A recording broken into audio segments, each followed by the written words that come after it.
or I would put that over there. Hey, that one.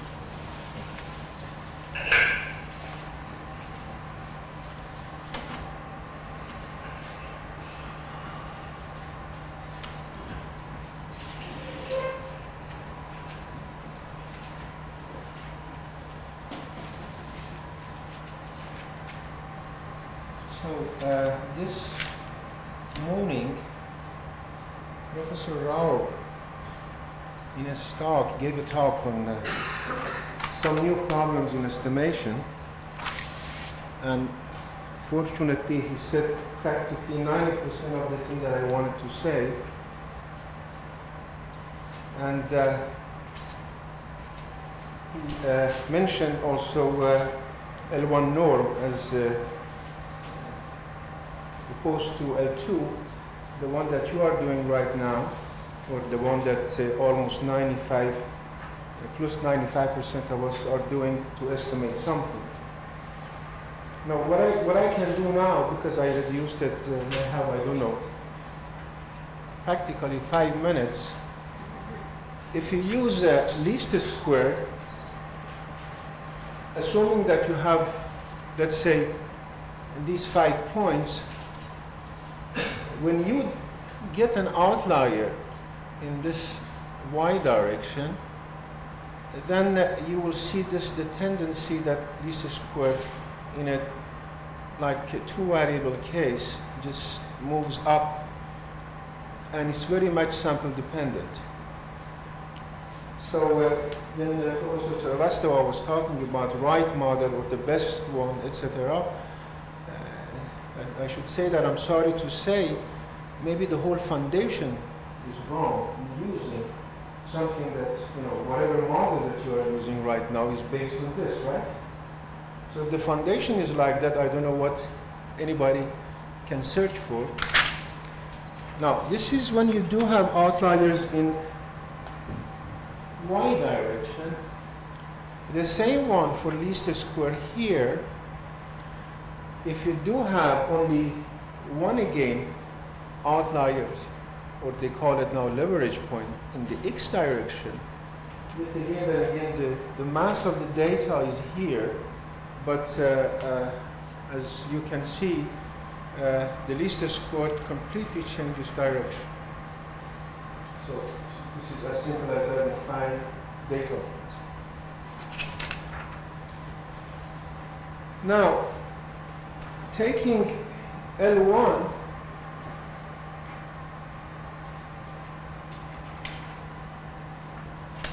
same problem, but with the exception of if you have outlier or outliers in the y direction, this is a stable, the line, and just doesn't move. But if you have an outlier in the x direction, and if you put it too far away, again, L1 tends to go through, in fact, that point, which they call it leverage. The pictures, by the way, that you are seeing, I'm just taking them directly from the book of Peter Dosey. Now, if you do have many outliers, as I said, just simply take L1 and fit L1, and all those outliers that you do have in here, as you can see that the line doesn't change and it's stable. And these are the bound, of course, that I will get back to this one later. So the L1 is, as they call it, it's a very much robust estimate when you are having outliers in the y direction. Okay? But it's very weak, of course, when you do have outliers in the x direction of the x space. So let's just go back now. I don't intend to give you any formula whatsoever. This everybody knows. This is a simple linear regression or multiple regression. And the problem is estimating theta, which you do have it here, theta 1 up to theta p. And then you do have the fitted one, the fitted value. And then you do have Ri, which stands for the residual. And all these methods that we know are based on, now the methods, this is the one that we just, I mean, everybody knows. One uses it very often, probably 10 million times per day in this earth. But of course, all this has been noted by many authors that if you do have long tail distribution, it is no longer good. This is highly sample dependent. This is also known, and the 19, especially 60s, had been attacked so much by many authors. Now, the second one, which is older than the first one, is the L1 norm, which goes back to Galilei, but Professor Fairbrother has different opinion on that. This reference was given by Ronchetti in the first L1 norm conference in Neuchâtel, but apparently Bill doesn't agree with that quotation. And then, but the real discovery goes back to Boscovich, 1757, and of course to Laplace. And as I mentioned before, it's excellent against outlying YIs. Now, but of course very much poor against other parts. Here is the one this was summarized this morning by Professor Rao, that you have these M estimators. The first one that was, you take just a row of these residual, it will give you least square, or you will have L1, this is the L1. And if you wish, you can just make it, a scale invariant. But again, notice just because of this one, these x's, all of them, very unfortunately, are bad against leverage points when you have outlying x's in the x direction. Very specifically that of Huber, if you wish, that you do have influence function, which is, this will hurt it a lot.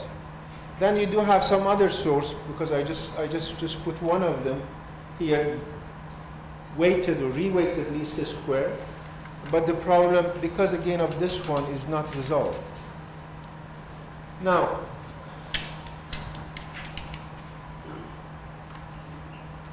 so they are all bad when it comes, when you do have this outlying x's,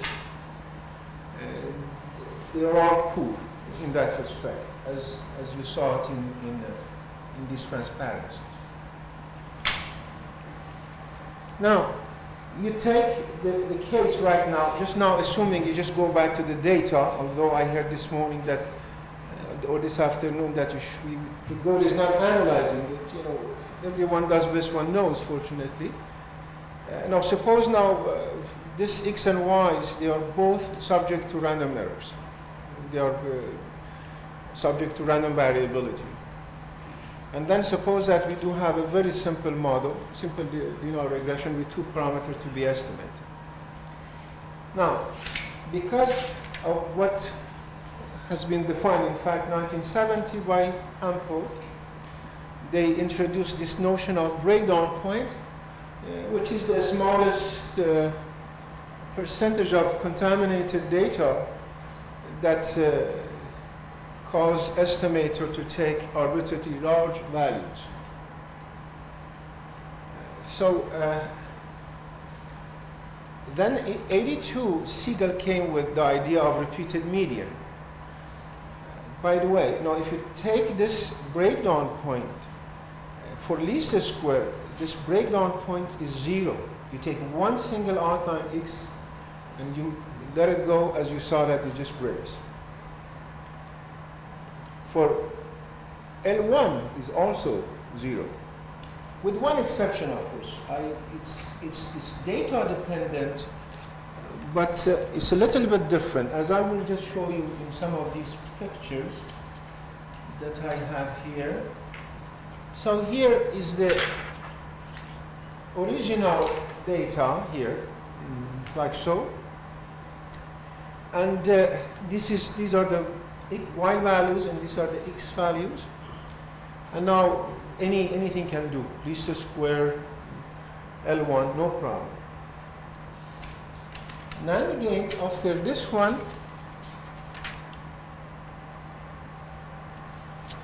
you take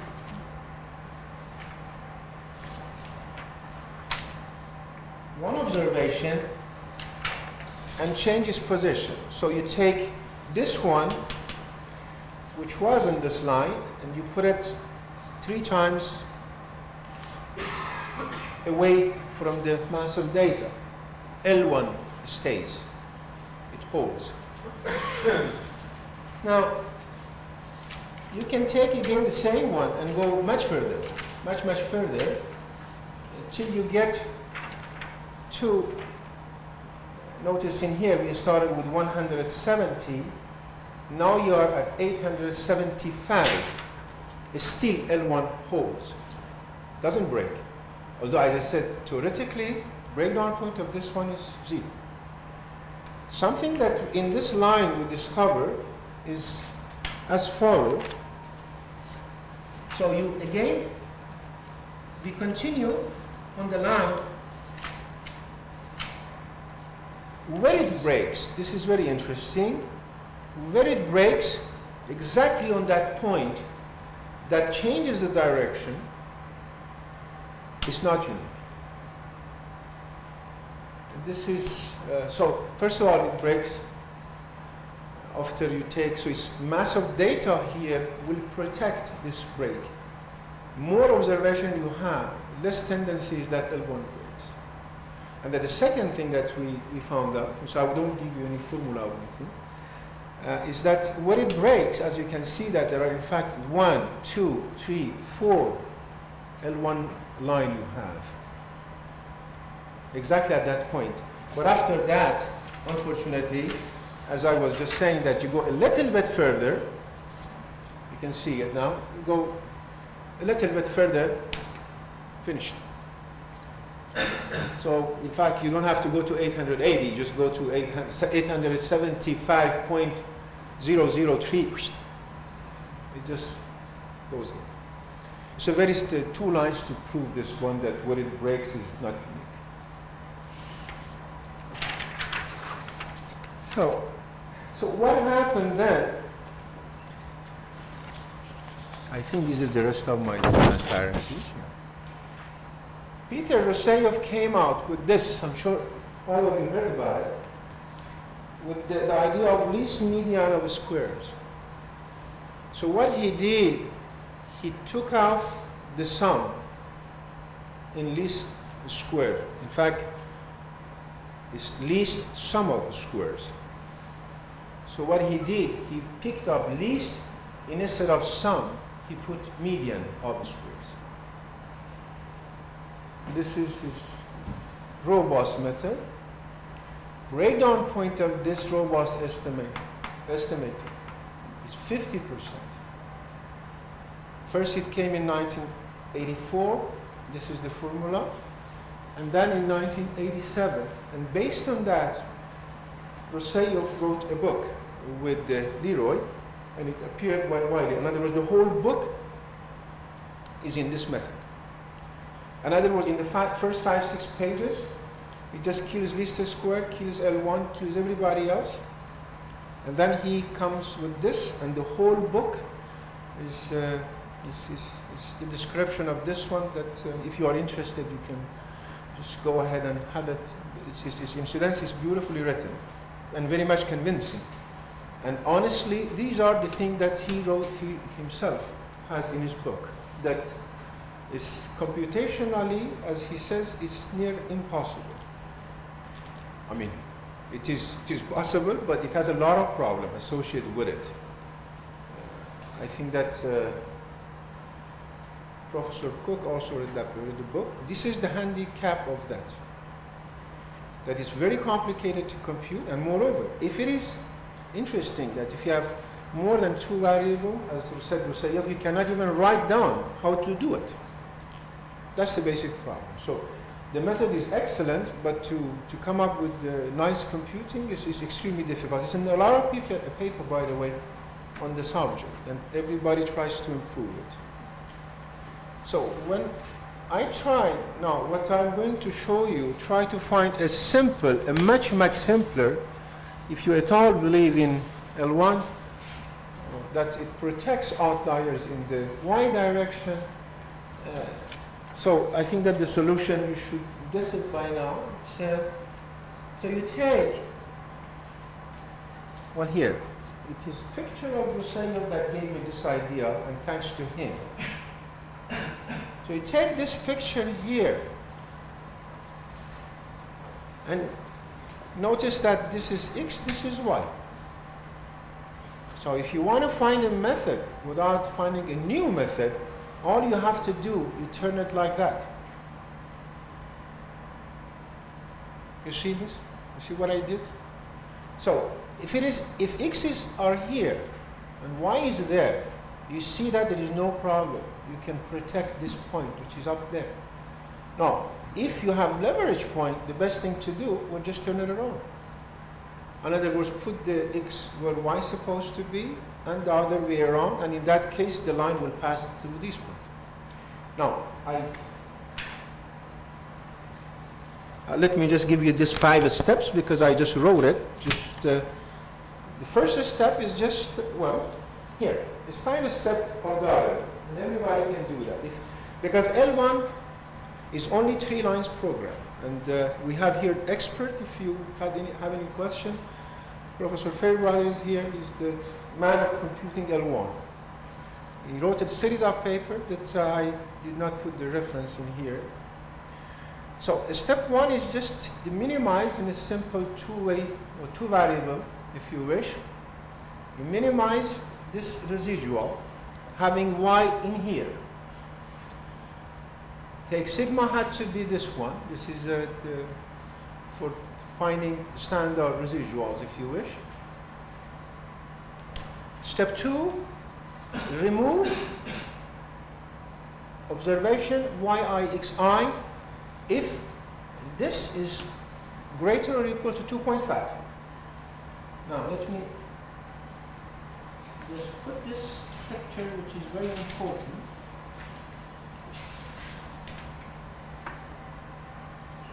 I hope I do not mix that up.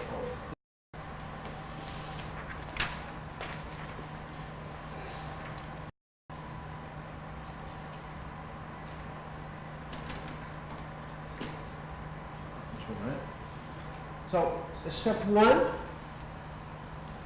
maybe I can do a better job, because that one is very much small.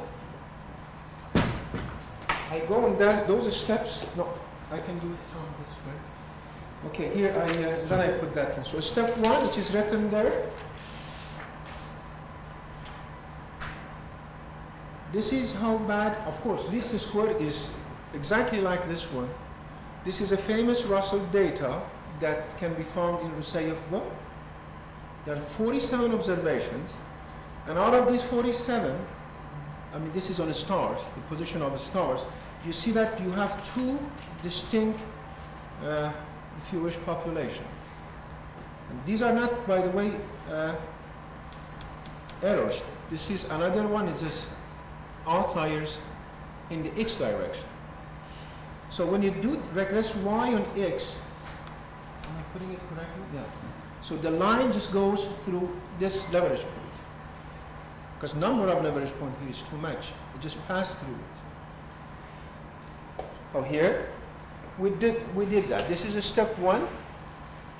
Step 2, we are going to remove these outliers now, but we are unsuccessful, because when it passes through that leverage point, all residuals are in there. So no points goes out. Step 3, so here step 2, nothing happened on that Russell data. Step 3, now you minimize xi minus this, the rest of them, your y is here right now. And then you find this one. So we do that, and we find the fit. So the fit, in doing this, I'm sorry. Gotta be careful. So step 3, you turn the data, and here you go. L1 passes through the mass. Step 4, I think I have another transparency for these steps, if it is still there. What did I do with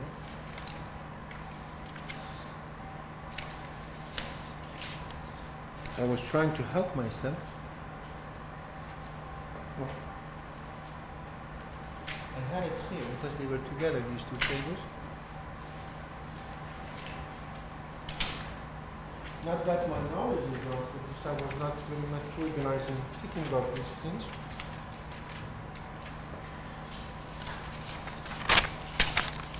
No, it's not. But doesn't matter, I think. Be patient, I will find it. Yeah, I found it. See that? As said Professor Chiravasto, if you try harder, you will find it. So step 4, I hope I don't lose the rest of it now. Step 4, now you remove those that go outside the bound. Where are those? Look what happened. In doing that, they all go outside the bound. And step 5 is just there, so I can put it. Then find L1 regression by just doing it the other way around. Now this is what it comes after removing these observations. So as simple as that, it's a 5-step algorithm. And it turns out, so what is the first one? If you look at the first one now, or now if you can look at all of them now, I'm sorry. So you will have eventually, here you go. As you have it all in here, step 1, step 2, 3, 4, 5. It is your line comparing to that.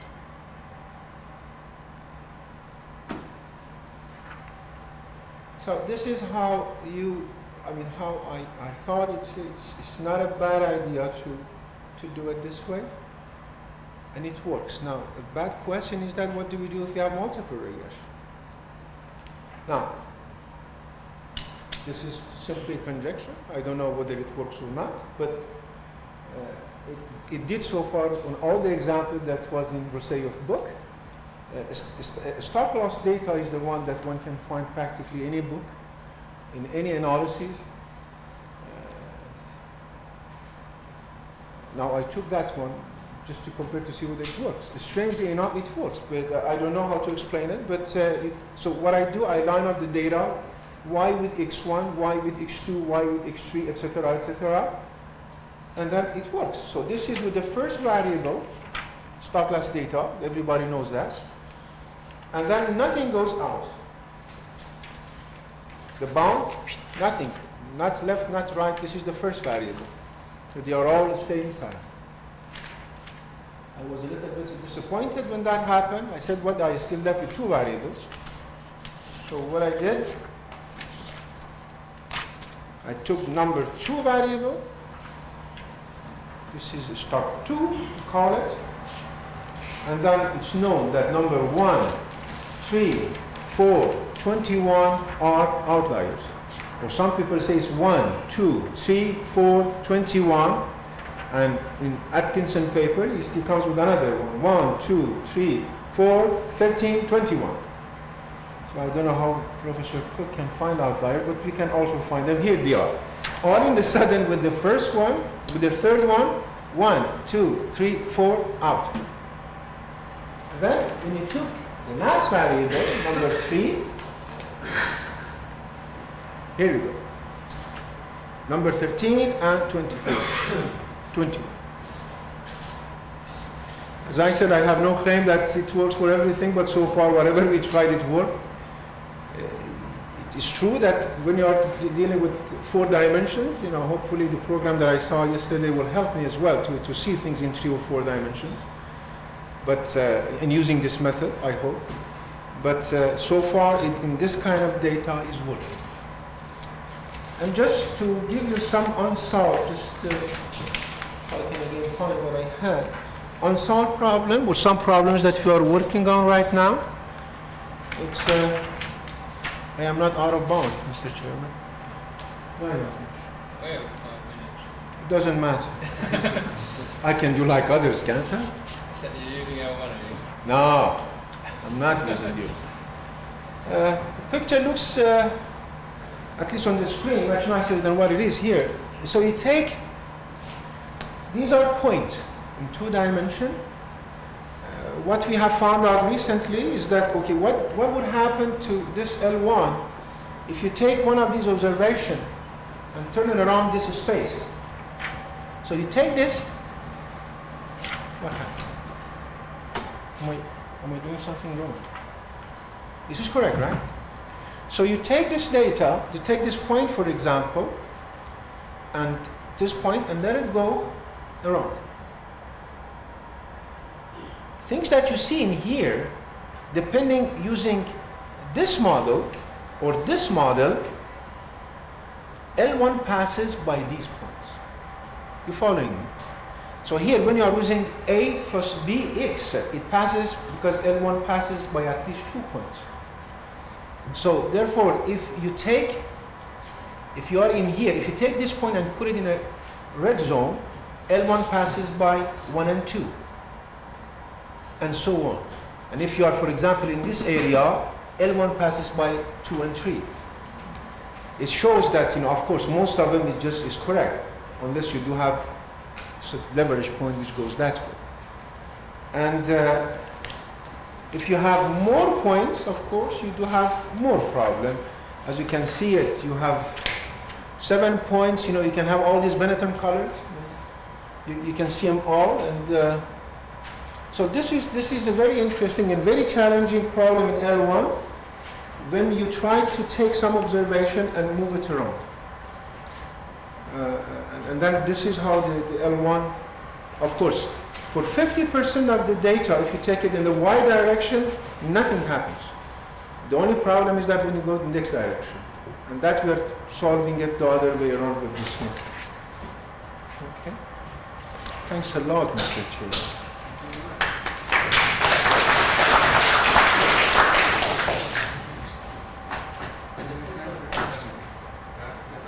Question or comment? Sorry? This one? Step 1, step 2, step 2. Yeah.